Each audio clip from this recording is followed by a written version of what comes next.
Very proud to welcome back this video sponsor, Lost in Cult. They got such a massive response from shouting out their Outer Wilds collection a little while ago that they wanted to do it again with two incredible new offerings. The first is a 270-page book detailing the rich history of the original Dead Space, and the second is a vinyl box set celebrating the work of Enhance, responsible for over a decade's worth of classics from Res Infinite through to Tetris Effect Connected and more. They are both rare, special collector's items you can't get anywhere else, and you can get a discount on them when you use offer code SKILLUP at checkout. More details after the video. Gamers, happy Thanksgiving to my American friends. Right now, you guys are probably eating turkey and drinking eggnog? Or is that like a Christmas thing? I don't know. We don't have that in my country. I think it's illegal here. Alcoholic milk? Sounds like something that should be regulated to me. Anyway, big week on the channel this week. Austin did his review of The First Descendant. Like I foreshadowed, he was not a fan. I, on the other hand, was a very big fan of Avowed. I played around 6 hours of a preview build, and yeah, man, that game is firing on all cylinders. Really loved everything that Obsidian were doing, and very pumped to get my hands on the full thing when it launches in February of next year, which incidentally is yet another February of Doom, with like 5 massive games launching. Happens every damn year, and 2025 will be no exception. Anyway, that's next year's problem. For now, we got some gaming news to get through. And did you guys hear that Sony are thinking about getting back into the handheld business? Damn, you wouldn't credit it if it didn't come from such a reliable source, but Bloomberg are reporting that Sony are in the early phases of designing a handheld console that would let people play PlayStation games portably, on the go. PSP Go, you might say. Hey, that'd be a catchy name. Anyway, the report says that Sony's current timeline and thinking goes like this. Quote, Sony's portable device is likely years away from launch, and the company could still decide against bringing it to market. People said asking not to be named, discussing private plans, end quote. Interestingly, they report the device is actually based on the PlayStation Portal released a little while ago. That ended up being a remote play only device, but Bloomberg sources say that Sony initially intended for that to be a standalone device similar to Steam Deck. While Bloomberg's reporting is unconfirmed and Sony did not respond to a request for comment, there is every reason to suspect that all of this is true. I mean, Nintendo have long proven out the enduring business case for handheld hardware, and then the Steam Deck came along and demonstrated that the demand for handheld hardware exists within the PC segment as well. The Steam Deck has started its own quiet revolution, not necessarily in terms of units sold, because it's just a fraction of what the Nintendo Switch has sold, but more in the way that it's expanded the category. The Asus ROG Ally and the Lenovo Legion Go both arrived soon after the Steam Deck, trying to capitalize on the interest in PC handhelds, and that's setting aside a number of smaller manufacturers who are also experimenting in this space. The big fish, though, is Microsoft. Xbox boss Phil Spencer has reiterated time and time again that he wants to see an Xbox handheld, and in a recent interview with Rolling Stone, he confirmed that he and his team are working on something right now. He was clear it wasn't coming out anytime soon, but it's definitely in the works. With Microsoft telegraphing their intent so clearly and with the category performing so well, it would be basically impossible for Sony to sit this one out. What's encouraging is that Sony have a pretty good track record when it comes to their handheld devices. The PSP and PS Vita were never big commercial successes, but they were both fantastic devices that really pushed technological frontiers. Even the PlayStation Portal has found a great reception, delivering a solid experience for those who want or need remote play in their lives. With that kind of track record, there's every reason to be optimistic about Sony's goals here. Stepping back a bit though, I don't know how much more room there is in the market for 2 more handhelds. Like, I can already play every Xbox game and a bunch of PlayStation games on my Steam Deck, and I'll certainly be buying a Super Switch. God, I hope they call it that, by the way. Is there room in my backpack for another handheld? I don't know, man. The other thing is that mobile hardware is getting pretty wild. I'm actually playing Destiny Rising on iPhone 16 right now with a Backbone controller, and it's pretty crazy how much visual fidelity and performance a phone can deliver. And Destiny Rising doesn't even look that great compared to like Genshin Impact or Wuthering Waves. Mobile hardware is advancing very rapidly, and given that the PlayStation and Xbox handhelds are still years away, both Sony and Microsoft are going to be aiming at a target that is moving really fast. It's going to be a tough needle for them to thread, and I'm going to be very interested to see if they manage to pull it off. Hey, while we're on the topic, did you guys hear that Sony just made a big upgrade to the PlayStation Portal? So when that thing launched, it was a remote play only device, meaning you had to connect it to a PlayStation 5, and all the Portal did was stream gameplay. Well, seemingly out of nowhere, Sony has begun to roll out a beta for cloud streaming on the PS Portal. So cloud streaming is a thing that Sony already provides, but only to PS Plus premium subscribers. You can play a selection of titles, all of them rendered on Sony servers, and then beamed to whatever device you're playing on.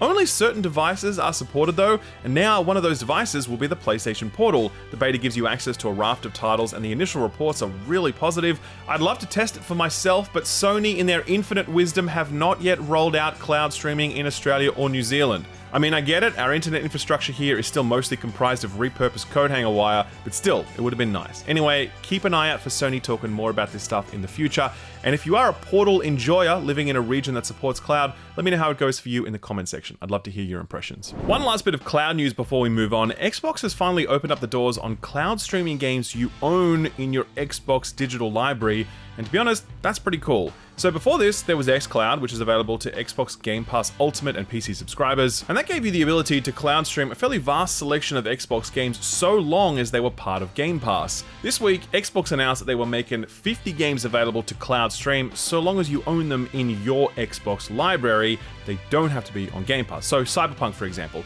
that's not on Game Pass, so you couldn't play it via xCloud. But if you bought a copy of it on the Xbox Store, you can now cloud stream it via xCloud so long as you have a Game Pass Ultimate subscription. Those 50 announced games are focused on the blockbuster stuff, so think Baldur's Gate 3, Hogwarts Legacy, Space Marine 2, etc. Microsoft promises that more games will be available in the future, and yeah, it's just a cool initiative, so hats off to Xbox for making this happen. So this next story is a little dry, but I actually think it's quite important, so bear with me. Steam is usually fairly hands-off with how they administer their platform. Generally speaking, they prefer to let the market self-regulate, which has put them in some hot water in the past when they've been too late to respond to remove content from their platform, which clearly shouldn't be there.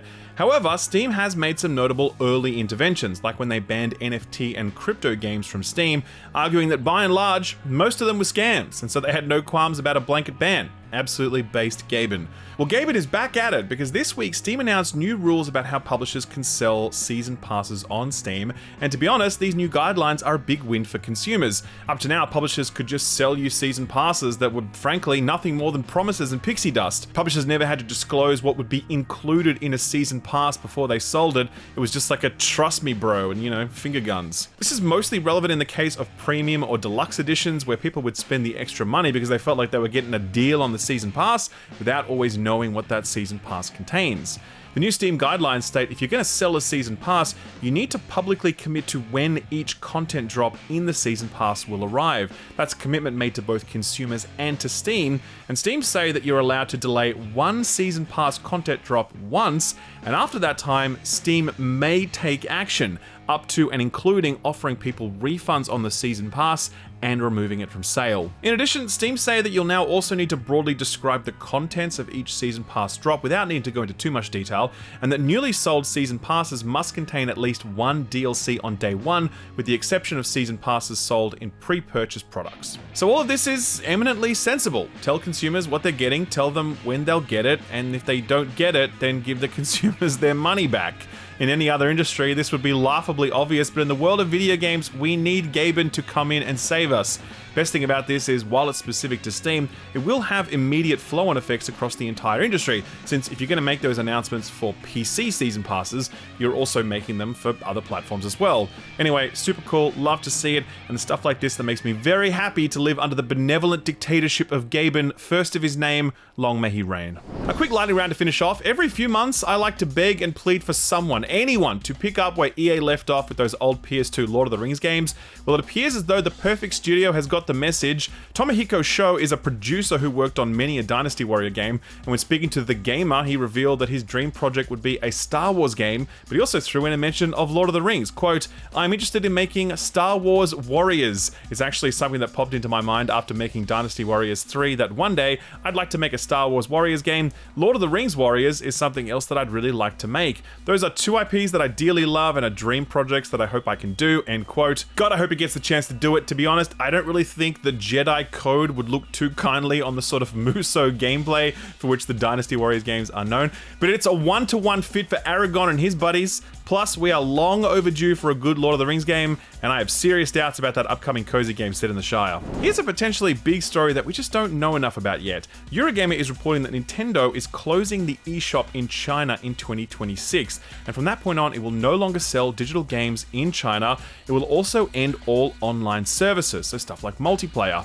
That was just announced yesterday, and Nintendo did not provide an explanation for the move. And I mean, that's a really big deal because the Chinese market is gigantic, and now one of the 4 largest platform holders will no longer be selling digital games there. That's the kind of thing that should move your stock price, but it hasn't, since Nintendo shares are actually up this week.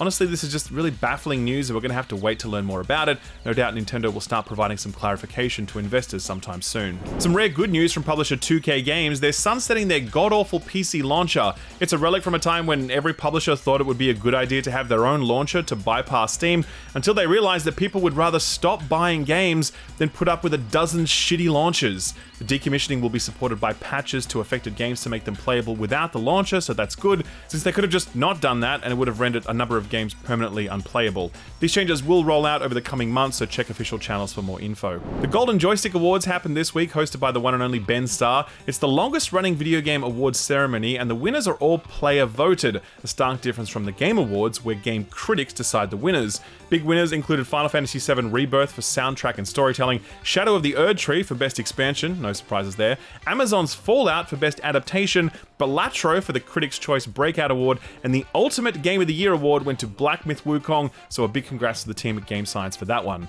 Speaking of awards, Apple released their App Store Award finalists this week too. Best iPhone game nominees include AFK Journey, The Ware Cleaner, and Zenless Zone Zero. iPad Game of the Year nominees are AC Mirage, Disney Speedstorm, and Squad Busters, while Apple Arcade Game of the Year nominees are Balatro, Outlanders 2, and Sonic Dream, but let's be real, it's Balatro all the way for that one, baby. Remedy have announced that Control 2 will be an action RPG, which is kind of weird because the first game was a pretty straight up action game, unless you want to split hairs and say the progression systems were RPG-esque, which, yeah, I mean, they were, but come on, no one's out here calling Control an RPG. That's just not happening. Incidentally, Control is headed to Mac devices on the 12th of February, and Control will get a free update for all platforms sometime early next year that will unlock some previously released content. Free DLC, maybe?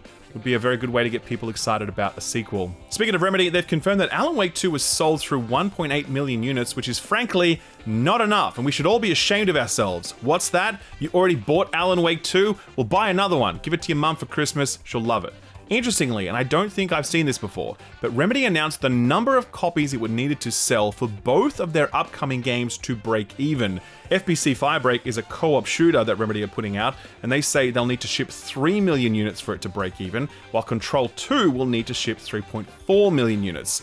Those are fairly lofty targets, especially for FBC, which is not exactly a new IP, but it's definitely new enough that it might be a stretch. Very much hope that Remedy can pull it off because, as I've said on many occasions, they deserve all the success in the world. A huge result for GSC Game Worlds, who announced that despite Stalker 2 facing significant technical issues at launch, the game still sold through 1 million units in just 2 days. Concurrent player counts are very strong, and even the people who are frustrated with bugs and polish are still relatively happy with the purchase, either because they're enjoying the game for what it is now, or because they're happy to give GSC some leeway given the difficulties that team had to endure during development. Honestly, a great result for GSC, and I for one very much look forward to returning to the zone in the future once a critical mass of bug fixes and updates have rolled through. On a similar success trajectory is Farming Simulator 25, which sold through 2 million units in just 1 week. See, we told you it'd be November's bestseller, but you didn't believe us. Who's laughing now? Finally, remember how that Pokemon trading card mobile game was released and it got off to a bit of a slow start, but we were all confident that it'd start printing money just as soon as everyone realized it was out? Well, they realized. In just over 2 weeks, the game has already pulled in an estimated $120 million in revenue. That's according to mobile analyst App Magic Data. That's a lot of card packs, and with the popularity of the game growing rapidly, I fully expect it to be yet another billion-dollar money spinner for Game Freak inside the next, 3 weeks? Maybe 4 tops. Finally, to finish up, a very brief hands-on impressions block for you. Austin had the chance to check out Sniper Elite Resistance for a few hours, and while we don't plan to do any dedicated coverage on it, we wanted to cover it at least briefly, so take it away, Austin. Hello, yes, I did play a bit of Sniper Elite Resistance last week. It very much continues the formula of sneaking around semi-open levels, stealing documents, and shooting Nazis in the face. It's very Hitman-esque in that you'll find tools scattered around that give you access to little side nooks that might provide shortcuts or useful equipment. Found it surprisingly challenging too. I died more than a few times in just this short demo, and in that sense I did like how much it encouraged you to take advantage of your stealth tools as much as possible. It's not my jam, to be honest, though. Feels a little dated to me on both the gameplay and presentation front, but if you're hankering for a simple action stealth game that has a lot of Xbox 360 era energy, this might be for you. We'll be sure to report back on how the full game pans out when it releases on January 30th next year, and it's also worth noting that it's coming straight to Game Pass, so that might be a good way to check it out. So what got announced or delayed this week? Okay, I'll tell you what, I'm really hanging out for the Game Awards at this point, not because I'm keen to sit through 3 hours of ads, but because maybe we'll get back to a reasonable flow of announcements, rather than publishers just keeping their powder dry for the big day. There were a few tidbits this week though, the most high profile of which was probably Virtua Fighter 5 Revo from Sega. This is a new version of Virtua Fighter 5, which came out all the way back in 2006. We still had newspapers and Nokia back then. Crazy times. Anyway, it's a remastered version specifically for Steam, which features new visuals and rollback netcode to support the competitive scene. This isn't the first remaster or re-release of this now age-old game. There was one on the PS4 a few years ago, and that'll now get a new balance update to bring it in line with this new release. But I guess it does speak to how right they got this one a while back. Virtua Fighter is a very honest game without a lot of flash, so I guess they think keeping this one alive for almost 20 years is the best way to go. Not sure if this is the new Virtua Fighter game the company's head of transmedia was talking about a while back, because if that was the case, that would be quite disappointing. Another new game announcement this week was Dante's Ring, which comes from the developers behind the atmospheric narrative game The Invincible. This one sounds kind of intriguing. It's an action-adventure RPG set on an island experiencing a massive volcanic eruption. It's leaning on the fact that it's an anti-combat action RPG, and by the sounds of things, it's going to focus on survival elements as you explore the dangerous environment using retro-futuristic vehicles and equipment. No date yet, but it will get an early access release first. One of 2024's sleeper hits is a hardcore roguelike called Shiren the Wanderer, The Mystery Dungeon of Serpent Coil Island, which came out on Switch in February. That's now been announced for a Steam release sometime early next year. It's the kind of game where shit can go wrong in an instant, but I'm told that apparently it's the most accessible Shiren game to date, so give it a look if you like your game's punishing. Here's an even more niche roguelike announcement. A solo New Zealand developer by the name of Michael Bra has been making a hardcore indie roguelike for a while now, with his stick being that the mechanics are purposefully obscure, meaning that deciphering, learning the mechanics, and failing are part of the experience. He's like a real game designer's game designer. Anyway, after a long break, he's announced a game called 868 Back, a sequel to one of his more popular titles, 868 Hack, which is a very focused roguelike themed around mainframe hacking and breaking systems. It's a crowdfunded game and it's already met its goal, so it'll be out sometime next year for PC and iOS. Moving on to Roguelites, or at least a follow-up to one, Rift of the NecroDancer is the successor to the Crypt of the NecroDancer, the very inventive rhythm-based roguelite from a while back that was so good that even the Zelda team gave them the keys to the license. Rift of the NecroDancer looks to be a little bit more of a traditional rhythm action game with a battle component, and after a few delays, they've now locked in a release date of February 5th, 2025. Very much looking forward to that soundtrack. On the delay front this week, this isn't quite new, but City Skylines 2 developer Colossal Order has shared some reasons behind the indefinite delay of the promised console version of the game, which was supposed to launch alongside the PC version. Posting on Steam, the developer essentially said they're experiencing bottlenecks in CPU and GPU due to the demands of the simulation and technical performance, saying, quote, "These issues are particularly challenging due to the hardware limitations of consoles," end quote. They say they've got the game running by significantly lowering the graphics quality, but obviously they're not happy with that outcome, so they're going to keep working on it.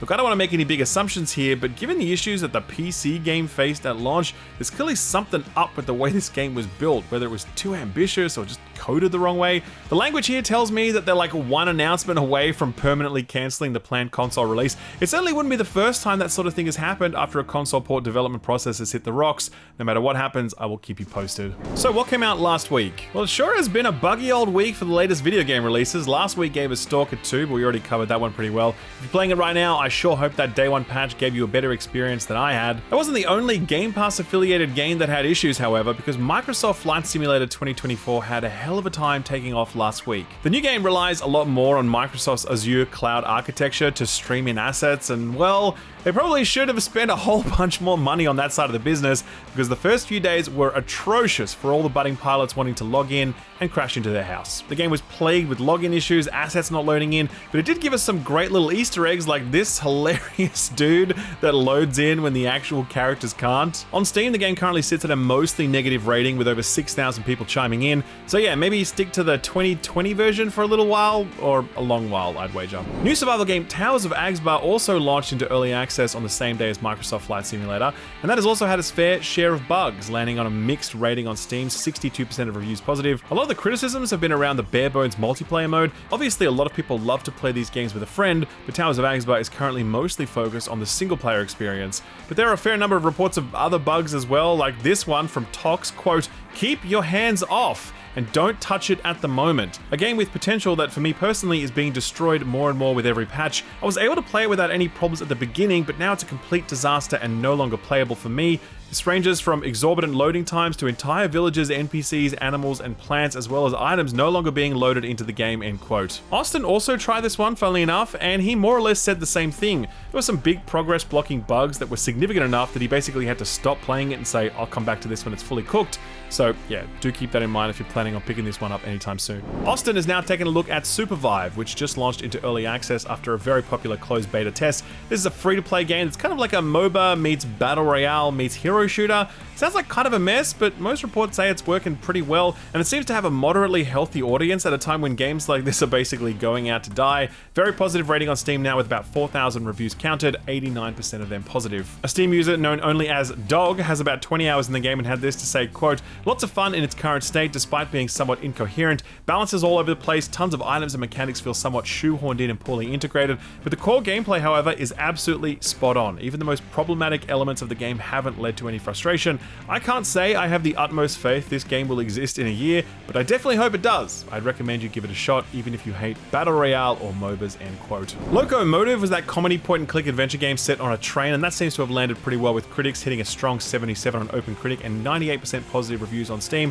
Here's what Nintendo Life had to say, quote, "Loco Motive combines wit, charm, smarts, and its own brand of pixel art perfection to provide a point-and-click murder mystery that's well worthy of its predecessors. The game's state at launch is a little too marred by bugs for an unqualified recommendation on Switch, but give it some time and I think it'll be on the right track," end quote. Man, lots of buggy launches this week. Even with those caveats though, they did give it an 8 out of 10, and that's basically where most reviews landed as well. Dungeon Clawler is the early access roguelike game whose main hook is operating one of those bullshit claw machine hook things, and this one's landed at a very positive 82% on Steam. Steam reviewer Petrified has 14 hours logged in already and said, quote, "What a solidly good game this is. It's exactly what I wanted it to be, with a few pleasant surprises. I don't like everything about it. There's some annoyance with using the claw and getting the things, true to an actual claw machine, I guess. I have a hard time putting it down once I start though, and that's the mark of a fun game for me," end quote. Remember that tactical anime shooter where the characters could turn into Paper Mario? Well, it's called Strinova, and it launched with a mixed rating on Steam last week, about 65% of its 6,000 reviews being positive.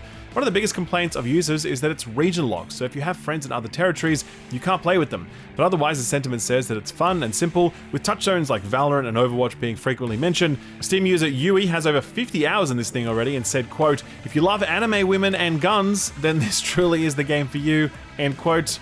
Makes sense, can't really argue with that. Finally, Star Wars Outlaws launched onto Steam last week alongside the third major update for the game that ripped out the insta-fail stealth conditions, thank God, but it's currently sitting at a mixed rating on Steam. That's from a sample size of 472 reviewers at the time of writing, however. Most of the negative reviews seem to be about bugs, with a handful of people saying they've experienced crashes and progression blocking bugs hours into the game.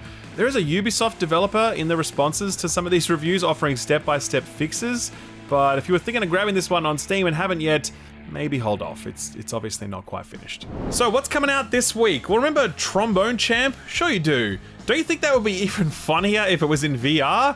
Absolutely you do. Personally, I don't know how this is gonna go, given how much more precise motion controllers are compared to a mouse with really high sensitivity. But to be honest with you, the messier the better. Trombone Champ Unflattened hits all VR headsets this week, so if you're looking for a laugh with your family during the holiday season, then this will certainly deliver. If you want a significantly more cerebral experience, Lorelei and the Laser Eyes hits PS4 and PS5 next Tuesday, December 3rd. This one originally came out on PC and Switch in May, but if for some reason you can't play it on those platforms, it does come highly recommended as one of the year's best indie games. Honestly, Ed will not shut up about it. He says to bring your notepad and your thinking cap too. Animal Crossing Pocket Camp is Nintendo's good guy move to keep the Animal Crossing mobile game running forever in an offline form, even though it's shutting down the servers of the online game this week. The app will cost $10 when it launches, and that price will double to $20 in January, so if you have any fondness for progress and memories in that game, maybe hop over sooner rather than later. This one's also out next Tuesday on iOS and Android. Thaumaturge came to PC in March of this year. It's a CRPG set in early 20th century Warsaw, and it got a really great reception for its unique setting and combat systems. This one's finally making its way to consoles this week, hitting PS5 and Xbox Series X on December 4th. December 5th is the big day next week, with the bulk of this week's releases launching on Thursday, probably on account of Thanksgiving. Unironically, the biggest release this week is undoubtedly Infinity Nikki, the open world gacha dress-up game with almost 35 million people already signed up. This one is the one where your outfits give you new abilities, and it's helmed by Kentaro Tominaga, previously a designer for Zelda Breath of the Wild and Tears of the Kingdom, as well as other Zelda games beyond that. No doubt there'll be some quality exploration in here, but it is a free-to-play game with gacha elements, so tread carefully if you're interested in this one. It'll be available for PC via the Epic Store, PS5, iOS, and Android. Fantasian Neo Dimension from Square Enix also joins Nikki next Thursday. This is the latest RPG from Final Fantasy creator Hironobu Sakaguchi and his studio Mistwalker, and this game was originally released onto Apple Arcade back in 2021, and it's now getting an upgraded version for all platforms. The big features here are the game's environments, which are scans of real-world dioramas, and its battle system, which lets you postpone all random encounters until later on, for better or worse. Definitely a really interesting game to play if you're curious about how one of the grandfathers of JRPGs thinks this genre should evolve. Speaking of grandfathers, they probably played the original RollerCoaster Tycoon games back in the day, and now Atari is releasing the Classic Collection, which contains the first two games on Nintendo Switch to mark the 25th anniversary of the series. The sprite art really holds up all these years later. Also next Thursday is one of the higher profile indies to release this week, Mythwrecked Ambrosia Island. This is a character-driven narrative adventure game that involves being stranded on an island and befriending the gods of Greek mythology to help them get their memories back. This comes from a team that made the BAFTA-nominated game Roki, and the creative director was previously an artist at PlayStation and Guerrilla, so yeah, it looks like it could be a really pleasant time. This one's coming out on Steam. And finally, if pleasant time is the last thing on your mind, maybe check out Delta Force, which launches next Thursday into open beta. This is Tencent's revival of the Delta Force series that started on the PC and PS1, a tactical military shooter developed by the folks behind COD Mobile. Yes, it is free to play, so we'll see what kind of monetization they weasel in there. And yes, this game will eventually have a paid campaign based on Ridley Scott's film Black Hawk Down. Did you guys see Gladiator 2, by the way? I have not heard good things. If you're after chaos and destruction of a less true-to-life variety, maybe put this on your radar. I'm gonna find out who did this and blast him into teeny, tiny little pieces! No! God damn it, Anton! What the hell are you doing here? This is Anton Blast, an incredibly loud and chaotic 2D indie platformer that takes the vibes of Nintendo's WarioWare games and turns it up to 11. Fueled by anger, you play a disgruntled construction worker completely wrecking shop through platforming stages to get his soul back from the devil. It's got a really high-octane 90s art style and vibe, and the demo they've got out is a hell of a lot of fun, so it's definitely worth checking out. It comes out on PC and Switch on Tuesday, December 3rd. If you like the look of it, maybe want to wishlist it or even pick it up, then we've left a link to it over on our Steam Curator page, which also has links to all of the other games we've covered in Put This On Your Radar. I'll leave a link to all of that below the like button. Sort of free stuff time now, and on the Epic Games Store you can still grab Beholder. That's the stealth game where you play an agent for a totalitarian government, and come Friday that'll be replaced by something a lot sillier, Brotato. This is a top-down shooter roguelike where you play as, you guessed it, a potato, fighting aliens in a style of game similar to Nuclear Throne. Came out last year after spending some time in early access. It has an overwhelmingly positive rating on Steam, so it's a bit of a no-brainer if you want some low-stakes action. Over on Xbox Game Pass, we of course did get Microsoft Flight Simulator and Stalker 2 last week, but the excellent 2D combat platformer Nine Souls is also available on the servers this week, along with Aliens Dark Descent, which is actually really good by the way, so do check that one out. Also worth noting that the pleasant cat platformer Little Kitty, Big City, and the roguelike restaurant manager Plate Up are new additions onto the standard tier of Xbox Game Pass, so grab those if you haven't already. And finally, Nintendo got its act together and added a single game to its Nintendo Switch Online expansion service, and it's Donkey Kong Island, the Game Boy version, mind you, the one we had to play if we couldn't afford a SNES and we had to pretend the colors were there. Soundtrack really holds up in 8-bit though, absolutely. Oh, hold on, I'm getting some late breaking news. Literally as we record this script, Nintendo has announced that a second Donkey Kong Land game has hit Nintendo Switch. Yep, Donkey Kong Land 2 is available right now as well. We fully expect the third one to drop by the time this episode goes live. I don't know why they couldn't have announced these all together, but you know, Nintendo things. For our feel-good story for the week, I wanted to share with you the opening video from the Golden Joystick Awards. Host Ben Starr asked some of his closest friends to introduce him to the awards audience, to sing his praises so that everyone knew why Ben was such a special, rare talent and why he'd be such a great host. And I can't speak on behalf of everyone who responded to Ben's request, but I think we crushed it. Who the f*** is Ben Starr? Is this about the golden joysticks? Ben Starr. What can I say about Ben Starr? I will say this, he's definitely someone that can do the most with the most minimal amount of talent. Ben Starr. Why does he have 2 R's in his name? Is that to help with like SEO or something? Did I tell you about the time in the car with Ben Starr? He paid me 150 quid to be here. Ben Starr has whatever the opposite of imposter syndrome is. He ended up in our hotel room. He drank all our booze. And you know what was the worst thing? No. He was singing songs the entire time. Where is his range? That guy. Kind of like that meme of his, Ben is just overexposed, like a Polaroid of a cat's bum. He is one of the sweetest men that I've ever had the privilege of meeting. He's kind, he's generous. He also told me that he'd buy me a sausage roll at Greg's, which I thought was weird. Pretty sure he's only really been in one game. He has been there for me in times that I really needed. Who do you think this is for? Neil Newbon? No, this is for Ben Starr. Oh. Alright, ladies and gents, that's the show for the week. Did you have a good time? We really hope you did, and if so, the like button, it's right there, and giving it a big old smack is the best way to show us some love. That's a lie, actually. The best thing you can do is hit that subscribe button if you haven't already, and be sure to ding that notification bell so you don't miss any uploads. We've already had a big week on the channel, but we've still got plenty more to come, including my Destiny Rising impressions, and I'll tell you right now, it's good. So good that it makes me very, very sad that it's a gacha game. More on that later though. For now though, thanks for watching, and a big thanks to this week's sponsor, Lost in Cult.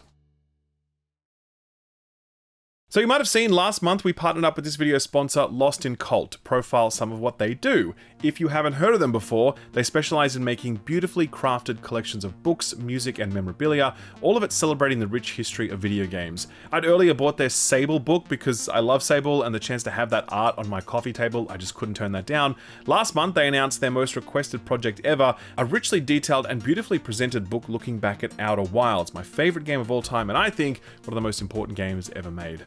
Well, Lost in Cult aren't slowing down, and just this month they announced 2 new offerings. The first is Make Us Whole, The History of Dead Space. It's a 270-page book by author Elijah Beam, and it's the definitive history of one of the best and most influential survival horror games ever made. Make Us Whole features incisive prose, new and candid interviews with the franchise creators, and hands-on insight into pre-release prototypes, all paired with masterful illustrations by Jonathan Lamantia. This oral history book explores the vast reaches of the Dead Space universe, from its games to its books, movies, and comics and beyond. It comes in either a standard edition or a pre-order exclusive signed edition. That pre-order window is only available until the end of December though. The other thing that Lost in Cult are putting out is pretty extraordinary. You might have heard of Enhance. It's the Japanese studio led by Tetsuya Mitsuguchi, and over the past decade they've delivered all-timers like Res Infinite, Tetris Effect Connected, Lumens Remastered, and Humanity. This year marks the 10-year anniversary of that studio, and to celebrate, Lost in Cult has compiled the Enhanced Collection, available in 2 highly limited box sets. The Enhanced Soundworks Collection box set is essentially a collection of vinyls. It's limited to just 505 copies, and it features a total of 9 LP vinyls with dozens of iconic tracks, as well as extra goodies including a turntable slit mat, all featured in a beautifully presented box. The Enhanced at 10 box set is limited to just 1,010 copies, and it features a compilation CD celebrating Enhance's discography, as well as a 300-page oral history book recounting how the studio came to be and how the most important people in that story view its unfolding legacy. The pre-order campaign for both these box sets closes on December 10th. They are strictly limited, and honestly, the timing couldn't be any better. With the holidays just around the corner, these sorts of collector's items are perfect gifts because they're special and rare and intimate. The perfect gift for nerds like us who know what this sort of stuff is and really value it. If you'd like to grab either the Dead Space book or the Enhanced Collection, I've left links to both of them below the like button, and don't forget to use offer code SKILLUP at checkout for 5% off your order. Thanks Lost in Cult for sponsoring the video, and thank you for watching it.